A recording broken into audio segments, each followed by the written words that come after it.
Shalom, senang sekali dapat berjumpa dengan saudara-saudara melalui program GKM Menyapa.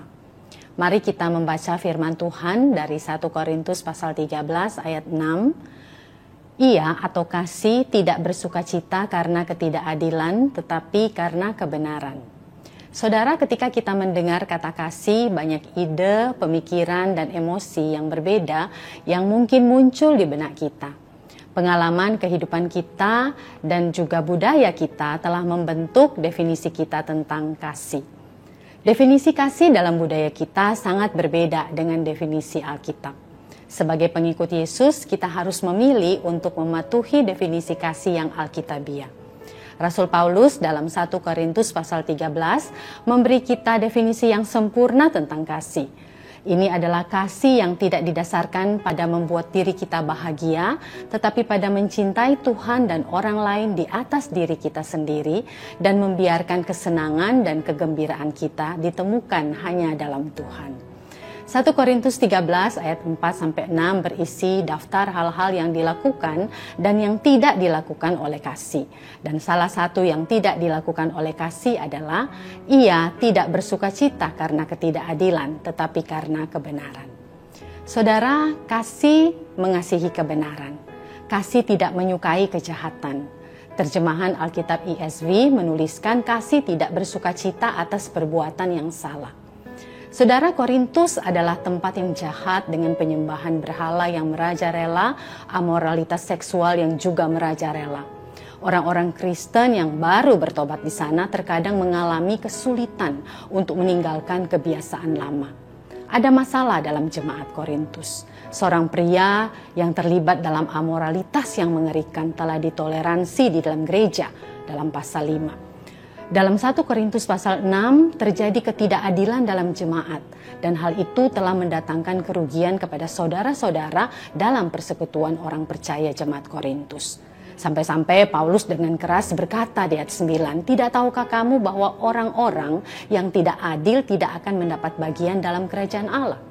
Yang lainnya lagi adalah perjamuan Tuhan telah direndahkan sampai-sampai ada kerakusan dan kemabukan dalam pasal 11.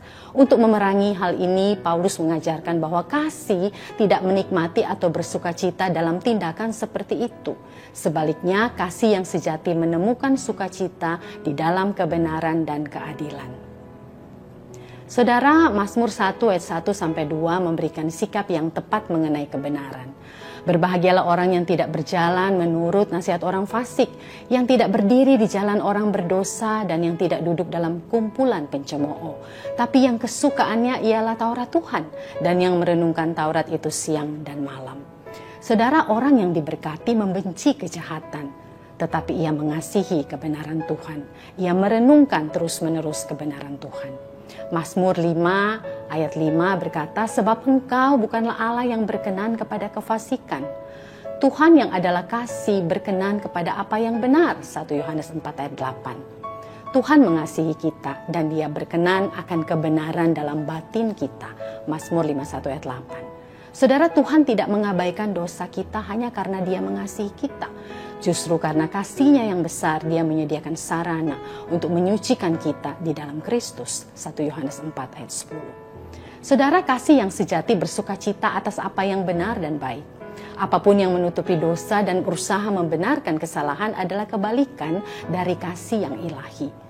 Kasih tidak menyembunyikan dosa, tetapi kasih mengakui keberdosaan dan kesalahan. Kasih tidak berusaha mencari cara untuk lolos dari perilaku buruk, dan kasih tidak tahan dengan ketidakadilan. Sebaliknya, kasih menghargai kebenaran, merayakan perilaku yang baik, menyuarakan kebaikan. Kasih sejati tidak menyembunyikan apapun.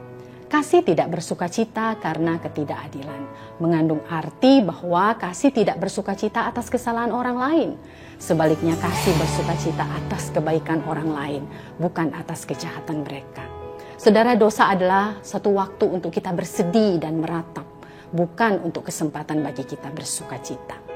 Di awal tahun 2000-an, seorang teman datang kepada seorang hamba Tuhan. Ia seorang istri dari seorang suami dengan 3 anak yang masih kecil. Dengan sedih dia bercerita tentang kesusahan hatinya karena suami berselingkuh. Saudara, ibu mertua dari ibu muda ini adalah seorang Kristen yang saleh.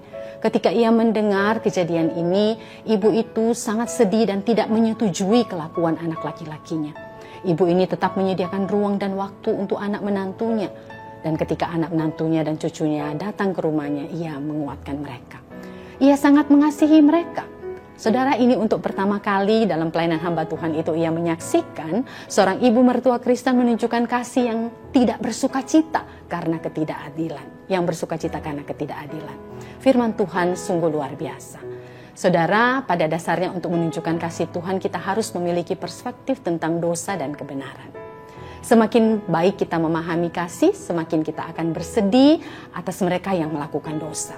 Semakin kita mengasihi kebenaran, semakin kita dapat mengasihi orang-orang di sekitar kita. Saudara, sesungguhnya kebanyakan dari kita belum dibesarkan dengan teladan kasih yang baik menurut standar firman Tuhan. Oleh karena itu, kita harus belajar kasih sejati dan bertumbuh di dalamnya.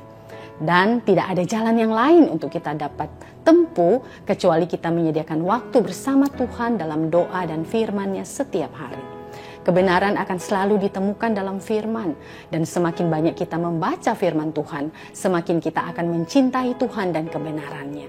Kita akan bersuka cita karena Tuhan dan akan hal-hal yang dari Tuhan, serta membenci apa yang jahat. Kiranya Tuhan menolong kita dan memberkati kita. Amin.